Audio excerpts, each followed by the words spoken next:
पाकिस्तान की आवाम के लिए एक ऐसी ब्रेकिंग न्यूज़ है कि जिसे शायद पाकिस्तान के अवाम की अक्सरियत नहीं जानती और ना इसे ब्रेकिंग न्यूज़ के तौर पर हमें बताया जाता है। और वो ये है कि आज इस वक्त पाकिस्तान का जो टोटल नेट रेवेन्यू है, जो हम पैसे इकट्ठे करते हैं एनएफसी को निकाल के, यानी सूबों को तकसीम करके जो अमाउंट होती है निकाल के, हमारा इस वक्त जो पैसे हैं हमारे पास वो हैं 5.3 ट्रिलियन, यानी तकरीबन 53 खरब डॉलर। लेकिन हमने जो बैंकों की और आलमी अदारों की जो मुख्तलिफ किस्म के हमने कर्जे लिए हुए हैं, उनकी जो किस्त अदा करनी है वो 5.5 ट्रिलियन यानी 55 खरब डॉलर है। यानी अगर इस वक्त हमसे रकम तलब की जाए तो पाकिस्तान एक दिवालिया और बैंकक्रप्ट मुल्क हो चुका है। हमें बैंकक्रप्ट नहीं होने दिया जाएगा। और मैं आज से तकरीबन 10 साल से ये कहता चला रहा हूं कि आईएमएफ बना ही इसलिए है कि मुल्कों को बैंकक्रप्ट होने से बचाया जाए। इसीलिए शहबाज शरीफ साहब उछल उछल कर कहते हैं कि हमने आपको दिवालिया होने से बचा लिया। इसकी मिसाल ऐसे है कि मैं एक दुकानदार हूं और मैंने एक साहूकार से 5 लाख रुपया कर्ज लिया हुआ है,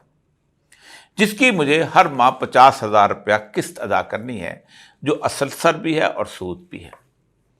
अचानक मुझे तो कारोबार में घाटा पड़ने लगता है तो सबसे ज़्यादा दिल जिस शख्स का बैठेगा वो साहूकार है, क्योंकि उसकी 50,000 की महीने की किस्त जो है वो डूब जाएगी। और मैं अगर दिवालिया हो जाऊं तो वो उसका तो 5 लाख रुपया ही डूब जाएगा। फिर वो सोचेगा कभी ये शख्स जो है बाद में कमा के मुझे दे दे, या मैं इसके मकान बेच दूँ या घर बेच दूँ या कुछ और बेच दूँ, लेकिन एक लंबी हैसल हो जाती है और वो 50,000 रुपया उसको नहीं मिलता। वो फिर कहता है कि भाई तुम्हारे बच्चों का खर्चा कोई ऐसा ही थोड़ा सा है, कोई 25-30 हज़ार वो भी ले लो और 2 लाख रुपए का माल और दुकान में डालो ताकि तुम मजीद कमाओ, खुद भी खाओ और मेरे भी 50,000 रुपए की किस्त दे दो। आईएमएफ बुनियादी तौर पर इसीलिए डिज़ाइन किया गया है कि आपने दुनिया के हर मुल्क से, पाकिस्तान में कोई ऐसी इंस्टीट्यूशन नहीं है जो कर्जा देता हो और उसके सामने पाकिस्तान के गुज़श्ता 50 साल के हुक्मरानों ने हाथ फैलाकर कर्जा न लिया। तो आईएमएफ करता यह है कि आपके पास कुछ पैसे जो हैं वो जमा कर देता है और जमा करने के बाद उन लोगों को जो कर्जा देने वाले होते हैं वो कहते हैं मैंने दुकान में माल डाल दिया है, अब ये पक्का हमने इसको कह दिया है देखो खर्चे भी कम करो और उसके बाद यह है कि पैसे भी ज़्यादा कमाओ और ताकि तुम्हारी किस्त अदा करो, क्योंकि अब तुम पे कर्जा ज़्यादा बढ़ गया है। जैसे दुकानदार को कहा जाता है कि 5 लाख तुम पे कर्जा था, अब तुम पे 8 लाख हो गया है, तो अब तुम ऐसा है कि तुम अब बोस्की के कपड़े मत पहनो, मलेशिया के कपड़े पहना करो, बच्चों को तुम अच्छे स्कूलों से उठाओ, टाट वाले स्कूलों में दाखिल कर दो। तो इसी तरह मुल्कों से ये कहा जाता है कि देखो लोगों से उनको ज़रूरियात ज़िंदगी पर टैक्स लगाकर जो ज़िंदगी में नॉर्मल पुरसकून ज़िंदगी गुजार रहे हैं, थोड़ी बहुत याशी कर लेते हैं, तो उनसे वो याशी छीनो और अपना कर्ज अदा करो। ये है पाकिस्तान की इस वक्त हालत। लेकिन इस पाकिस्तान में आज सुबह सवेरे सवेरे मैं ये अखबार पढ़ रहा था और इस अखबार के ऊपर हेडलाइन लगी हुई थी कि state bank of Pakistan receive 1.1 billion IMF loan tarnish. हमें यानी स्टेट बैंक ने 1.1 अरब डॉलर की किस्त जो है वो स्टेट बैंक ने हासिल कर ली और उसके ऊपर उछल उछल कर लोग कहते हैं फिर रहे हैं कि हमने 1 अरब डॉलर जो है वो किस्त अब ले ली। अब ये वो 1 अरब डॉलर हम वो हैं जो कि बाहर हम कहते हैं कि वो हैं कि जिनको आप देख सकते हैं, खर्च नहीं कर सकते। ये मैं एक खत आपके सामने उसका एक उसने लिखा है एक जिम्मेदार बेचारे ने, और उसने बड़ी दर्दनाक तरीके से अपनी कहानी बयान की है। आप हैरान होंगे कि वो खत तकलीफ दे खत है। उसने लिखा है कि ये 10 रुपए के आप टमाटर यहां से खरीदते हो, हमसे खरीदते हो, ये तुम 25 रुपए के और कभी 30 रुपए के और कभी میں ایک ذمہ دار کا ایک خط آپ کے سامنے سناتا ہوں کہ کس طرح ہم استحصال کرتے ہیں اور کس طرح ہمارا جو مڈل مین ہے اور اس کے ساتھ ساتھ یہ جو ہمارے پالتو سرمایہ دار ہیں اور جن کی بنیاد کے اوپر ہمارے لوگ ایم این ایز اور ایم پی ایز جو الیکشن لڑتے ہیں. یہ خط عثمان ہے، تحصیل احمد پور سیال، ضلع جھنگ کا ہے.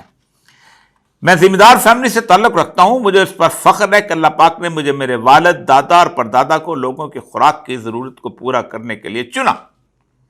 ہم لوگ سخت محنت کر کے آلو، کپاس، گنا، گندم، مکئی اور سیریل وغیرہ لگاتے ہیں، اور جو سبزی آپ کو بازار میں 100 روپے کلو کے حساب سے مل رہی ہوتی ہے وہ ہم سے 25 سے 30 روپے کے درمیان خریدی گئی ہوتی ہے. ہم اس پر بھی راضی رہتے ہیں کہ کیونکہ ہمارے گھر کا چولہا پھر بھی چل رہا ہوتا ہے. اب آپ اندازہ لگائیے کہ ایک بندہ بیج ہونے سے لے کے اس کو کئی پانی لگا کر، کئی بار گوڈی کرنے سے بعد متعدد گھاس ڈال کر اور کھادیں ڈال کر، اور اس کے بعد اسپرے، پھر لیبر، اور پھر تڑوانا، پیک کروانا، اس کو منڈی تک پہنچانا، سب کے بعد ہمیں تو اس میں 10 روپے بچتے ہیں، اور جو صرف منڈی میں ایک آڑتی ہے وہ اور جو اس کو پرچون سیل کرتا ہے وہ 50% کما جاتے ہیں. چلیں ہم اس پر بھی راضی ہیں. ہم راضی ہیں کیونکہ ہمارے پاکستان کی زمین زرخیز ہے اور وہ اتنی پیداوار دے جاتی ہے کہ ہمیں محسوس تک نہیں ہوتا. اب آ جاتے ہیں اصل بات کی طرف، جو کہ موجودہ 2 نمبر چوری کی حکومت نے گندم کی خریداری کے حوالے سے پالیسی بنائی ہے. اب اس کو اس نے تو اور بہت سارے جذباتی فکرے بولے ہیں، میں آپ کو سنا نہیں سکتا ہوں، اور یہ دکھ ہے اس کا. اول تو پاسکو گندم لینا ہی نہیں چاہتا کیونکہ ڈمی وزیر اعظم جناب کاکڑ صاحب گندم امپورٹ کرنے کی منظوری آرڈر دے کر چلے گئے. یہ ایک عام سا بیچارہ خط لکھنے والا، جھنگ کا، احمد پور سیال کا رہنے والا ہے، کوئی اکانومسٹ نہیں ہے. وہ شخص نہیں ہے کہ جس کو پتا، اس کو علم ہے کہ میرے ساتھ کیا ہو گیا ہے. ٹھیک امپورٹ کرنے کی منظوری آرڈر دے کر چلے گئے، اور وہ اس ٹائم آئے جب پاکستان کسان اپنی گندم کی فصل آنے والی تھی اور بعض جگہ پر آ چکی تھی. اب گندم کا ریٹ مختص کیا گیا 3900 روپے، جو کہ کم ہے. چلیں برداشت کر لیتے ہیں کہ پاکستانی عوام کو سستی گندم ملے گی اور ان کا کچن چلتا رہے گا، مگر اب 500 والے نہ تو باردانہ دے رہے ہیں اور نہ ہی گندم کی بوریاں ہمیں دے رہے ہیں. بڑا لمبی کہانی ہے، لیکن یہ بچے کو پتا ہے. کل آپ نے کریک ڈاؤن تو کر لیا، اور پھر آپ پتہ کیا کہتے ہیں؟ یہ تو پی ٹی آئی والے کرتے ہیں، یہ تو ملک دشمن ناصر ہیں، یہ تو غدار ہیں. تمہارے فنش پروڈکٹس جو ہیں، تمہاری شاندار قسم کی، زبردست قسم کی سبزیوں کی دکانوں پہ سجے سجائے فروٹ اور پھل اور سبزیاں تو بکتی رہیں، لیکن غریب آدمی جو کہ محنت کرتا ہے، پسینہ اپنا خرچ کر کے اس ملک کی سرزمین کا سینہ چیر کر تمہارے لیے اناج اگاتا ہے، وہ بھوکا رہے. یہ صورتحال جب ہوتی ہے تو پھر یاد رکھو، میں آپ کو ملکوں کے ملک گن سکتا ہوں کہ جہاں لوگوں نے سب کچھ بدل کے رکھ دیا. ابھی تو بہت شوق چڑھا ہوا ہے کہ ہم کارپیٹ فارمنگ کریں گے اور اس ملک کو افریقہ بنائیں گے، لیکن ایک بات دیکھ رہا ہوں میں کہ اب پاکستان میں کسی نے اس طرح کے تمسخر والا فکرہ بولنے کی کوشش کی جیسے ملکہ میری نے بولا تھا، جیسے روحان نے کہا تھا کہ یہ لوگ گھاس کیوں نہیں کھاتے، تو منہ میں گھاس ڈال کے اس کی گردن اڑا دی گئی تھی. اگر کسی نے یہ بولا کہ یہ سب پولیٹیکل انجینئرنگ ہو رہی ہے اور اس کے پیچھے سیاستدان ہیں، اور یہ کسان تو جو ہیں یہ بنیادی طور پر جو آئی ایم ایف سے قرضہ لے کے اور جو ہم سعودی عرب سے بھیک مانگ کر اس ملک کو آگے لے کے آنا چاہتے ہیں، یہ ایک ملک کا پہیا پیچھے لے کے جانا چاہتے ہیں، یاد رکھو یہ قوم ان پہیوں کے نیچے ان طاقتور لوگوں کو کچل کر رکھ دے گی، کیونکہ میں لوگوں کی آنکھوں میں خون اترا ہوا دیکھ رہا ہوں.